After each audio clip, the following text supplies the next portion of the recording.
What's going on, YouTube? Thank you for tuning in to another episode of Texas Street Stories. And if you haven't already subscribed, help your boy out and hit the subscribe button. On today's episode, we're going to be talking about the craziest celly I ever had. Let's get into it. Let me tell you a little bit the history of the cellies that I had. My first celly was at the Win unit, medium custody. At the Win unit, when I was there, they were barely opening up A and B block to be for medium. They were bringing in people from all types of units, Ferguson, Smith, a few others, to make that 200-man block. It was four rows and 25, 26 cells, 2-man cells per row, per tier. The first celly I got, he was an old school dude, like a white dude, dope fiend, alcoholic type of dude. He hung around with the Woods.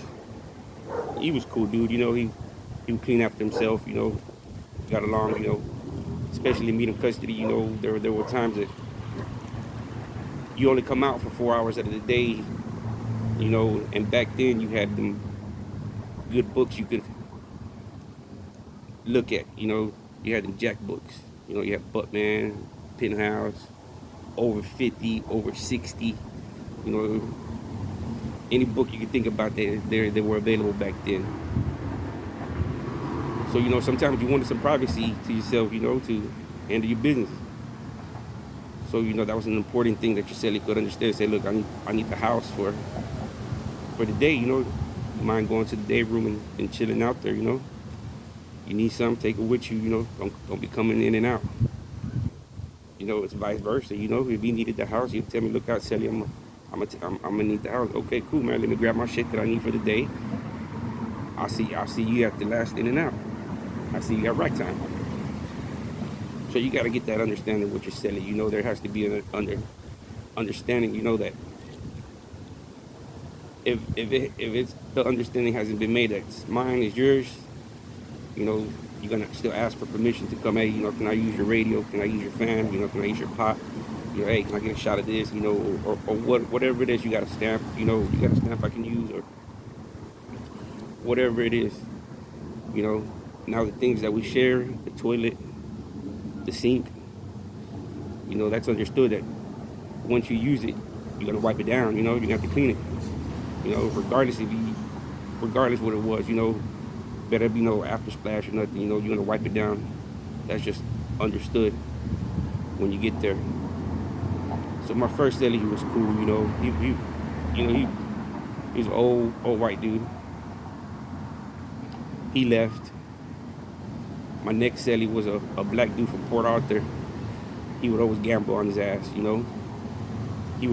had the habit of racking up a debt and catching out, saying he wanted to hurt himself and he'd be back when his money be on his books. He would catch out, he was known for that. He would go gamble on the knock table and, rack up the debt, catch out, come back, pay his debt. He was known for that. He was cool, we got along, He catches out because he racks up the debt. He's known for that. My next celly I get,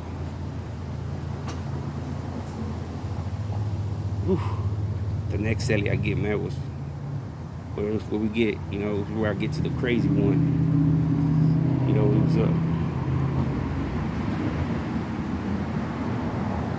It was a little white dude, man. Like I say, he was maybe like 4 feet something. Like a thorfish type of guy. I'm kind of small, but he was even smaller, you know what I mean? And he had these teeth, man. They were like almost like Pennywise, they were fucking rotten. I never seen him brush his teeth. Not that I could think about it, but he was only with me for like about 2 weeks, because then he did something I'll get into that. So this dude was a little midget. Every time he would talk to you, his mouth would get so full of fucking saliva. And just about when it was about to start drooling, he was fucking slurping in and start talking. But it was just a fucking sick and gross and disgusting little motherfucker. But that wasn't the worst of it. This motherfucker was a cutter. This motherfucker had cuts all over his neck, arms, stomach. All I could see were fucking scars where he was cutting himself. You know, he was a fucking cutter. You know, so I'm like, fuck. You know, what the fuck did they put me in here now with? You know? And to top it off, he was a fucking Muslim. A so-called Muslim. You know? He's a midget. He got some fucking shitty ass mouth breath. Teeth are rotting. He's a fucking cutter. And now he's a Muslim. And take that, I never seen the motherfucking prayer in the cell or a daily prayer or any of that shit. I never seen him do any of that. So I really didn't take him too seriously on the Muslim, you know. But on the cutter shit, I did take him kind of seriously because, you know, he had all these fucking scars. And I asked him, I said, you do all this stuff? He goes, yeah. I left it alone, you know. So where the crazy part got into it is that when you're sleeping in a 2-man cell, 9 out of 10 times you're gonna be sleeping mostly on your back. And if you do happen to sleep on your side, your back gonna be against the wall. So on one night, I get the feeling of somebody looking at me. You know, you get that feeling, man. You get that, you know, something wakes you up and says, hey, wake up. And sure enough, man, I open up my eyes and this motherfucker's just right there just staring at me, man. And he's just staring at me. And I don't even know what time it is, man. And it's before breakfast. And he's just staring at me. I tell him, I said, what's up, Sally? He's like, I was waiting for you to see if you got up so I can get a shot of coffee from you. I'm like, look, man, I done told you, man, if you needed the coffee, you know, I left some right there at the bunk. You know, you grab the jar, you know. Because he had already been there with me a week, and I had already told him, you know, I didn't want no trouble with the dude. It looked like the dude had already been through some shit. You know, he had already been locked up for a while. I didn't even ask the dude his charge. You know, to me, what I got from the dude, it looked like he probably got abused, victimized, probably even raped by somebody, you know, and those were his defense mechanism, you know, not brushing his teeth, not you know, cutting himself, you know, that was like, I guess his kind of defense mechanism, you know, like stay away from me, you know. Like I said, he was a little thorf, man, you know, and I didn't ask him what he'd been through, you know. But that shit creeped me out, you know. You know, this dude's a cutter, you know, you can see what he's done to himself, you know, and it looks like he didn't have nobody, no money on the books, no, you know, he wouldn't write nobody from the time, didn't receive no mail,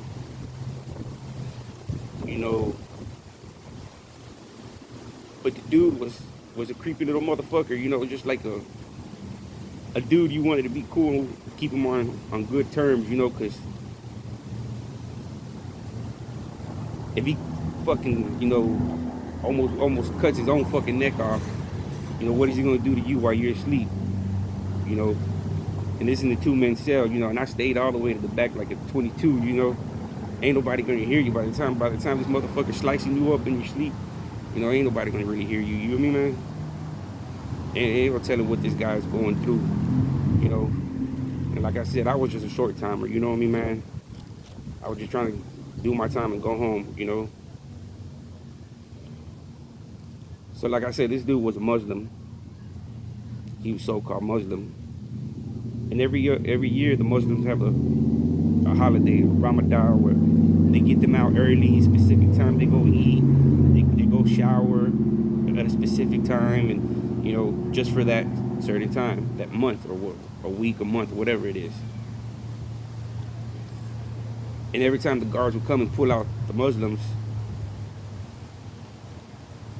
he would make an issue of him not getting pulled out. So on the second day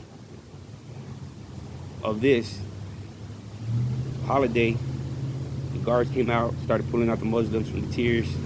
They rolled the doors, which doors that need to be popped. The guardman comes by, he's shutting the doors, making sure the doors are locked. And he stops the boss man, he starts talking to the boss man. So he starts getting heated with the boss man, he spits at the boss man. They tell me, hey, go sit. Go sit on the toilet. We're gonna pull this guy out. So they pulled him out. That's the last time I seen that dude. But it wasn't like I was scared of the dude. Not scared like because I could have fucked him up I could have smashed him out, but it's the unpredictability of this dude catching me asleep because I can't just be up 24/7 watching my toes for this dude. You know what I mean? We're in a 2-man cell.